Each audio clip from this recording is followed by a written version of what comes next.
রমজানকে অর্থবহভাবে কাটাবার জন্য বেশ কিছু পরিকল্পনার কথা আমরা বিভিন্ন সময় বলার চেষ্টা করি। এর মধ্যে নাম্বার 1 হলো রমাদান মাসে আমাদের ইবাদত বন্দেগী যেন সঠিকভাবে হয়, রমাদানের যে উদ্দেশ্য তাকে অর্জন সেটা যেন সঠিকভাবে হয়, সেটার জন্য গুনাহের যে রাস্তাগুলো আছে এগুলো সবগুলোর সাথে আমাদের কানেকশনটাকে ডিসকানেক্ট করা উচিত, যাতে করে আমার আমলগুলো নষ্ট না হয়। যেমন আমরা ফেসবুক, ইউটিউব, সোশ্যাল মিডিয়ায় আসক্তি আছে, এখানে ভালো জিনিস দেখতে গিয়ে খারাপ জিনিস দেখা হয়, তাহলে এই অ্যাপ ডিলিট করে দেন রমজান উপলক্ষে। 1 মাসের জন্য দূরে থাকেন, দেখবেন আপনার ইবাদত এবং ভালো কাজের পরিবেশ মনোজগতে তৈরি হয়েছে। দ্বিতীয়ত, কখন কোন আমলটা করবেন এটার জন্য একটা প্ল্যান, একটা শিডিউল আপনি ফিক্স করে ফেলেন। আমি দিনের এই সময়টাতে এই কাজটা করবো, ওই সময়টা এই কাজটা করবো, বাস ফিক্স। এটা আমি ব্যতিক্রম যেন না হয় সেটা খেয়াল রাখবো, এটা করে ফেলতে পারেন। আমরা সুন্নাহ ফাউন্ডেশন থেকে গত বেশ কয়েক বছর যাবত রমাদান প্ল্যানার নামে একটা প্ল্যানার আমরা তৈরি করি। এবছর সেটা ডাবল কলাবরে করেছি, আমরা আগের জিনিসপত্র পরিবর্তন করে নতুন অনেক জিনিসপত্র দিয়ে সেটাকে আমরা তৈরি করেছি। এটা যদি পরিপূর্ণভাবে কেউ ফলো করে, ইনশাআল্লাহ তার রমাদানটা যথেষ্ট অর্থবহ হবে আমরা বিশ্বাস করি। অতএব এটা আপনার কাছে থাকতে পারে, অথবা অন্য কোনো প্ল্যান আপনি যে দাঁড় করাতে পারেন নিজের জন্য, এগুলো নিজের আমলের সুবিধার্থে আপনি দাঁড় করালেন।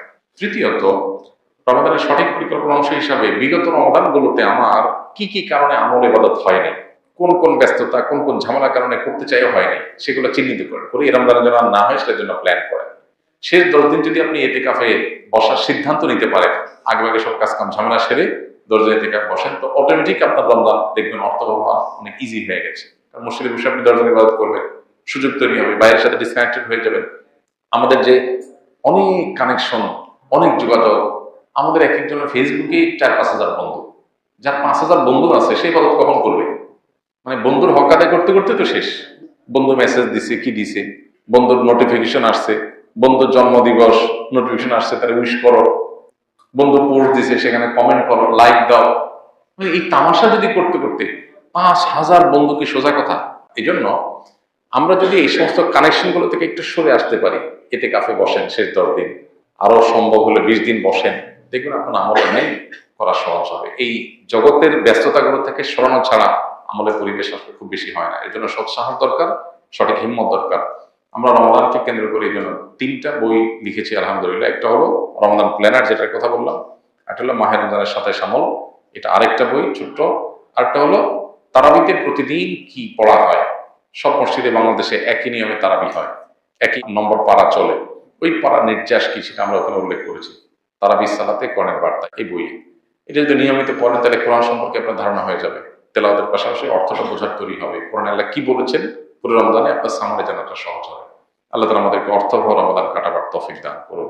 আমি একজন আলিয়া মাদ্রাসার শিক্ষার্থী। কিছুদিন আগে আমি একটি মেয়ের সাথে অবৈধ সম্পর্কে লিপ্ত হই। পরবর্তীতে আমার ছাত্রাবাসের একজন শিক্ষকের মুখে অবৈধ সম্পর্কের ভয়াবহতা সম্পর্কে জানতে পেরে আমি সম্পর্ক ছিন্ন করার সিদ্ধান্ত নিই। তবে মেয়েটি আমাকে জানায় যে আমি যদি তার সাথে যোগাযোগ বন্ধ করি তাহলে সে নিজের ক্ষতি করে ফেলবে। এমন অবস্থা আমার করণীয় কি? প্রথম কথা হলো যে হারাম কোনো কাজ থেকে কেউ যদি ফিরে আসার সিদ্ধান্ত গ্রহণ করে তাহলে সেক্ষেত্রে বিভিন্ন বাধা আসবে, এই বাধাগুলো তাকে দূর করার চেষ্টা করতে হবে।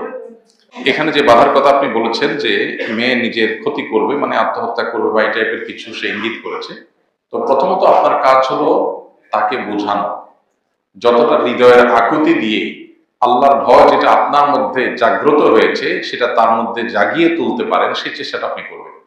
এবং এই দূরত্বটা যে আল্লাহর খাতিরে, এটা যে কোনো ছল ছাতুরি বা ছলনা থেকে না, সেটি আপনি নিশ্চিত করবার চেষ্টা করবেন, তাকে আশ্বস্ত করার চেষ্টা করবেন। এর পাশাপাশি যদি দিনদারিতার কোনো ঘাটতি না থাকে, কিছু ঘাটতি তো আছেই, কারণ অবৈধ সম্পর্কে যে জড়িয়েছে তার দিনদারিতার ঘাটতি তো আছেই, তারপরে যদি আপনার সব হিসাব নিকাশ মেলাবার পর মনে হয় যে একটা দিনদার জীবনসঙ্গী হিসাবে তার সাথে জীবন পার করা যায়, তাহলে সেক্ষেত্রে প্রয়োজনে সকল সম্পর্ক দূরে রেখে বৈবাহিক এবং হালাল সম্পর্কের জন্য সিদ্ধান্ত গ্রহণ করবেন এবং সেদিকে অগ্রসর হবেন। অবৈধ সম্পর্ক, হারাম সম্পর্ক, এটা শুধুমাত্র একটা গুনাহের বিষয় না।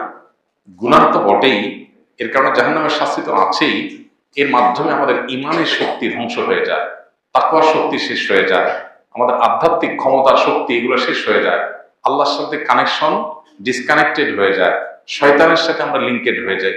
নানাভাবে ক্ষতিগ্রস্ত হই, আমরা জীবনের বরকত উঠে যায়, সুখ উঠে যায়। এই জন্য হারাম সম্পর্ককে না বলতে পারা এটা অনেক বড় একটা সিদ্ধান্ত, এবং এই সিদ্ধান্তের উপরে আপনার শুধু আখেরাত নয়, দুনিয়ার বহু কল্যাণ এটার উপর নির্ভর করছে। পৃথিবীতে যে সমস্ত সমাজে এই বিবাহ বহির্ভূত সম্পর্ককে তেমন কোনো দোষের বিষয় মনে করা হয় না, যারা এটাকে র্যান্ডম অন্য 10টা সাধারণ বন্ধুত্বের মতো মনে করে, অবৈধ অন্যায় মনে করে না, সেসব সমাজগুলোতে অনেক চকচকে তকতকে আপনার লাইফ বাহ্যিক এবং খোলা চোখে আপনি দেখতে পাবেন, কিন্তু ভেতরে একটু ঢুকলেই দেখবেন হতাশা, ডিপ্রেশন, অশান্তি এগুলো পরিপূর্ণ হয়ে আছে। এজন্য আল্লাহর জন্য হারাম সম্পর্ককে না বলতে হবে।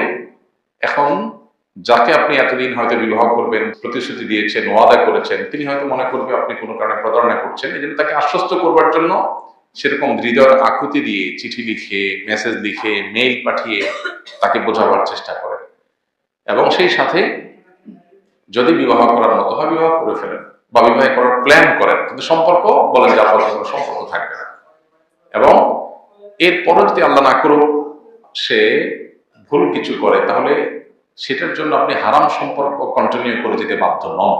কেউ যদি ভুল কিছু করবে সে ভয় দেখায়, বেশিরভাগ ক্ষেত্রে ভয়গুলো ভয় পর্যন্তই থাকে।